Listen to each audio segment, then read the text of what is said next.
on Tono, only a chassis, I'm too. Agoda na ka say honorable Kwaku Kwatin so ne amanfo ahia e declare almost support. And that's what we heard.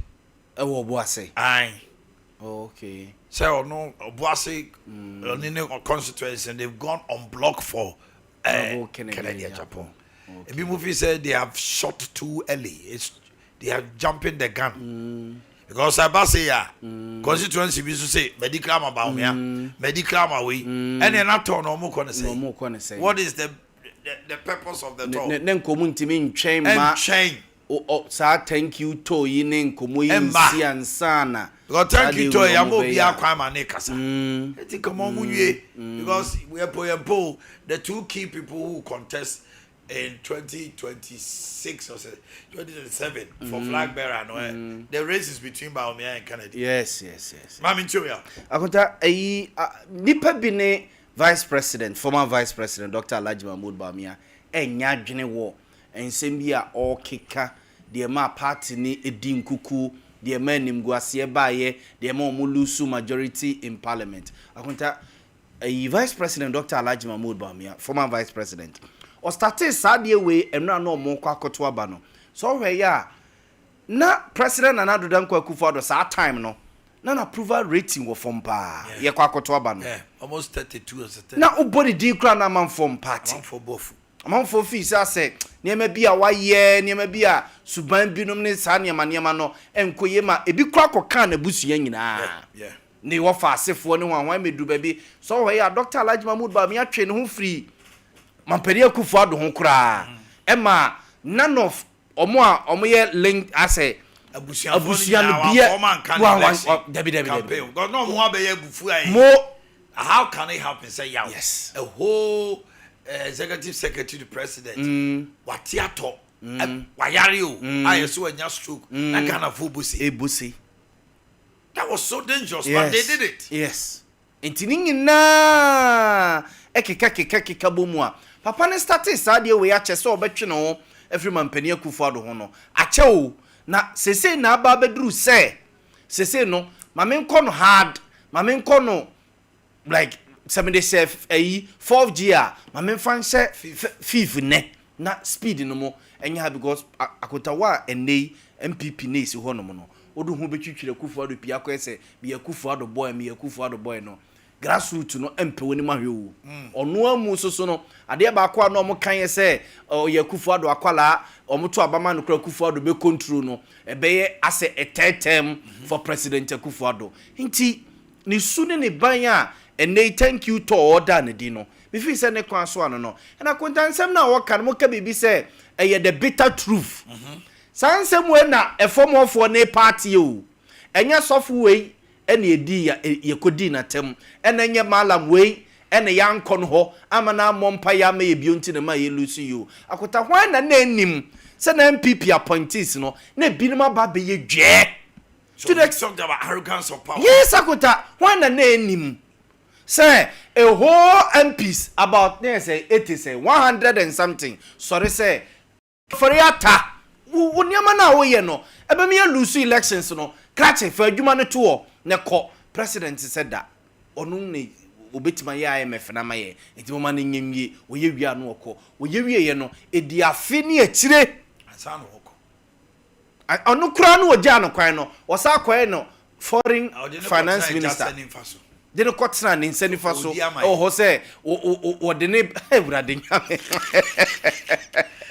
kotra just nsanifa so why ne ni eno already maye eno di maye akota wa ne nim se no man nim aye dene so what's the high cost of living yes akota ebeka be 2 months bia me akwakoto oba na se yeso omoto adwumayefo akatua mu se de ena ema ase de deniba from kakra but akonta abadwumayefo ye say also ato o market yam na omoso so a ebi o private ne ade omo ye no eso so ye say eti so to adwumayefo akatua mu a government workers na private for ne no mani mu aye den akota wan na anim se ebeka some few days ami akwakoto oba ye to petrum wan na anim When an name say MPP in penning for Cotanase, or money the economic one for Cotanase. Omoji to mu say, ye ba ye ko IMF, ye be DDEP, and you can say a haircut be a one name. No be any, but can of Rata sorry Cotanase, a quiet the fufro. I'm a penny one country. Man penny and canny way. Me one over catch the gunner for say, there shall be no haircut. There shall be no haircut. Akuta, yet to Kroimu, and ye middle 1 year and cockra, sorry ye. Efo mo kete akuta abrewa wa ye adwuma yes say abandon nsaka ne sika kakra na wo de beto diabetes the pressure duranom ema ade chi bia na mrewa how insensitive can a government be and you are unfaced na mo de brofo na yi edu ba bia omtimi kwotena wa kanofuri ata mehwe o manimu mpo ena obi abeka bibia kire o mo se yanom yesre mu nkofie na kina mu sika ne ye de bebre mo akota wenum nyina na Ghana fo hwewu wemu nyina na Ghana fo wan na anim se e-levy na enya ade bia wo se saade we mo so betting tax ne ho ahoya mokofo ba ye papa ne gina wono ma na okasa no so tie sound na chi a obobo ne ma na bi kabika ho which means they are in consonance with him. Yes. Omo ne ya adwe akota esurofo no omo didi bi no omo na ne e bia vice president enya adwene ti se bia grave akwabia no oye in charge of governance one so no free chebi oye nanado nana no akota ono pa grave one watch down kwa simpie so one ni no Ghana one ni no when okojina as parliamentary candidate onya say okojina as parliamentary candidate e won the constituency onom no onya say ono ase ono no so ono no e de ne ho call say Ghana for the kromufo nto abama no onya say as compared to your friends the vice president Dr. Alhaji Mahmoud Bawumia omo a ono mu ye dwe na omo mu nipa na omo mfa nipa nya hwe na omo dwene sa MPP betena mu a akosi awieye no omo na sa nsam yi a vice president Dr. Alhaji Mahmoud Bawumia former vice president Okike akunta enye wo mo de but e form of one dey omo fi say ensam wei ene ye party monkika bi nkyere omo monkika bi enkyere omo ba asante mrem asante oh my me there no pen I will completely digress from the stance because one Bawumia the political history can never be written without being grateful to another than Kufuado. So for you think it's not being grateful? Yeah, for me. First of all, yeah, 2008. Nanado, a bad pass will be our Bob Bawumia Dean. Ibo, Oboni Dino. There were some people in the party say Bawumia Bawu or whatever. Nanado stood his grounds. What they are branded in a chisa 8 years time. On my 16 years in and son number or be through Bawumia. He openly or whatever means beyond the support to Bawumia. Me. Enpo na ye ni papi ya ye chi ni papi nsa gu omachi some appointees were forced to hip in line some appointees in Ashanti region penifo nyina babedi wachi e na babaye na do boni awaye ni say oma in politics Bawumia ke kan ho in 2008-9 na do MPP lose election na do ke kan kakra.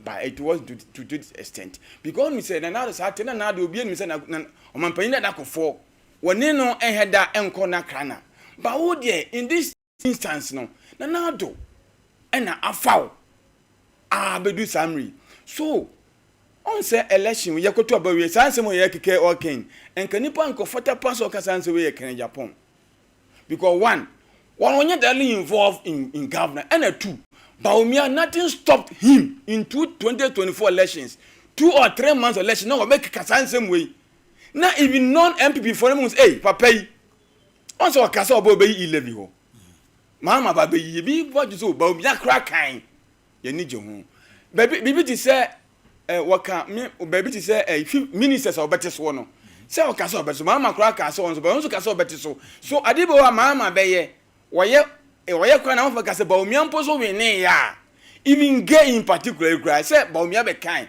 so nsimbo ho a sanema we nyina no keka o de keka say you are an MPP and you don't support the government babeka ba yakoto ba ma defeat abawi na obeka sansemu for me wo keka sansemu ya ho hwe my yes go be Professor Michael Kwe akwakoye research sir Bawumia some kan any was her report do man na my report on the ebusia ayi report no party na ma o my o and ebusia for the na party say won ka ho yes stakeholders who stakeholder no NDC ma kwesi boche koye research ma o mebo a e mo mu hu de nti o mu lose election no o mu ba o no o mu fa sa paper no e de toto o mu ne ma de power e mu say na hu ne oh that report what can be oh baby o maka say mama yeah but yes so you get snipers. It's the same with the MPP. They will never make this report public. And you're private. But I make sense and some about me can on my dangerous. How dangerous is it? Because party now we are vice president too. Oh my any DC be an answer. Obi only abanimu. Can na do in 2008 na ko for him o kan. Na ban ba no se mema ban ba ni ma we mempene menye o kan. And that inured him that confidence. Say party no wade no ho because otimi kan sem bi anan ko for ya no ne nya hwe no. Ama man for we say na ko for ya no ne ye no na do nye vice president. And okay, you collaborate with my point. No vice president. Yaw. A vice president standing with the president. You will never be on man. Untumi nka. Just say and that is what he should keep quiet. Onkana nuntum. Tie. No, Canada tie. They all no. On my if this is what the thank you talk. Then you want to bet thank you talk when people party me and you. Na do I be paying. Na do I bet 3-4 times. And you say okay. Because the more he comes out with this, then probably me know ya china. You are bringing to the attention of the vice president that he's treading on dangerous grounds. Dangerously, because if Canada Japan also begins to tell them, so Bawumia also contribution your way out, Bawumia will be forced to come and react. So there are going to be actions and reactions and actions. And no, but at the end of the day, a crop is what to party no. I was so mumia. How should they do it? Because him. So I'm come and no no I'm Ghana for yedamasi. Ye pom chomu fanche yedamasi mo fanche nia. Na quite to say omu twamuragu. How no so? Oh my me tie. Or you part of it. And all can. One kasa me dey menka ho. O se dey ma ye too yen. Arrogance of power. So it could be so no so but could be say a 3 days election yet too full. Yeah. Yes. What was his comments on that? They didn't tell him. And if they told him, a vice president. Yes, Santiago. Aka rallies am no. Vice president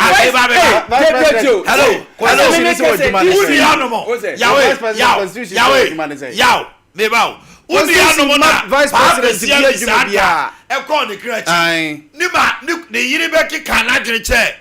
even the press your mama said they didn't treat him well at a point in time. No one person your mama your mama vice president. You anticipate Koko you the whole credit to Pamono. Yes. That not your vice president. The point is that the Bawumia they say the Addo. Mama right now. Maybe who is now attacking an Addo? He's talking about report. Who said that report no by now? Was it another contribute to 68%? Yes. Have they come to deny? Debbie.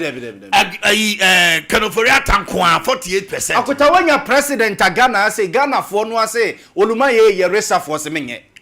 What are you big Ghana? When president here, you $58 million. Akotua manase ye see cathedral. $58 million.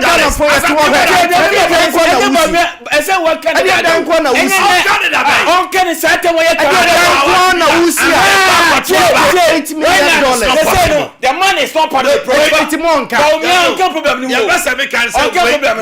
It is not possible. And the point is that what's it? Yeah, and your money be You are got to about 3 months, no. Bawumia can check Ghana for arrogance of power. Does it even make sense? Sabre win also.